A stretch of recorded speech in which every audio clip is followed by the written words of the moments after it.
Monsieur le directeur, vous dirigez une grande structure internationale privée dévolue à l'archéologie. Vous êtes passionné par notre patrimoine gréco-romain et êtes un fervent défenseur de l'archéologie préventive. Comment en êtes-vous venu à vouloir fonder une maison d'édition? Vous savez, l'archéologie, avant tout, c'est une affaire de passion. Donc, quand on commence à pratiquer ce métier, c'est l'attrait de la découverte qui prime, d'abord. C'est l'attrait de faire des fouilles dans des lieux formidables.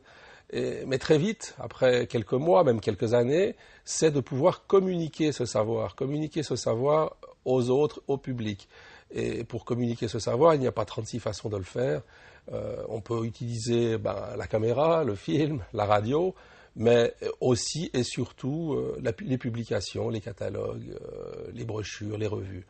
Et c'est vers cette solution que je me suis dirigé très vite, il y a maintenant plus de 10 ans, en décembre 99, sur un coup de tête.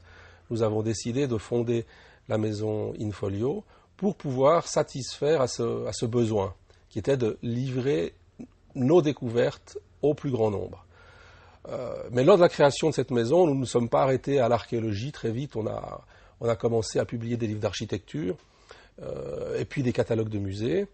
Et au fil du temps, le spectre de notre catalogue s'est élargi à la littérature, aux essais, même un petit peu de littérature pour enfants et à la spiritualité.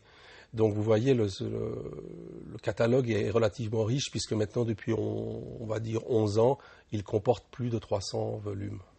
Monsieur Rossi, votre activité éditoriale actuelle est-elle aussi un moyen pour vous de nouer et tisser les différents fils de l'histoire, de remettre au jour et vivifier les liens entre présent et passé? Alors c'est évident, c'est même la raison d'être quasi unique de cette maison d'édition, c'est de pouvoir, avec des moyens appropriés, modernes et contemporains, livrer justement les images du passé, entre autres. Et on est assez proche de ce type de préoccupation lorsque, par exemple, nous publions avec Laurent Flutsch le catalogue Futur Antérieur, où nous mettons en scène, grâce à l'exposition qu'il a créée il y a quelques années, nous mettons en scène des objets de la vie contemporaine, d'aujourd'hui, comme s'ils avaient été découverts en l'an 4000. Donc on voit très bien qu'on essaye de faire en sorte que le passé ou le présent et le passé puissent se rejoindre dans une préoccupation tout à fait contemporaine.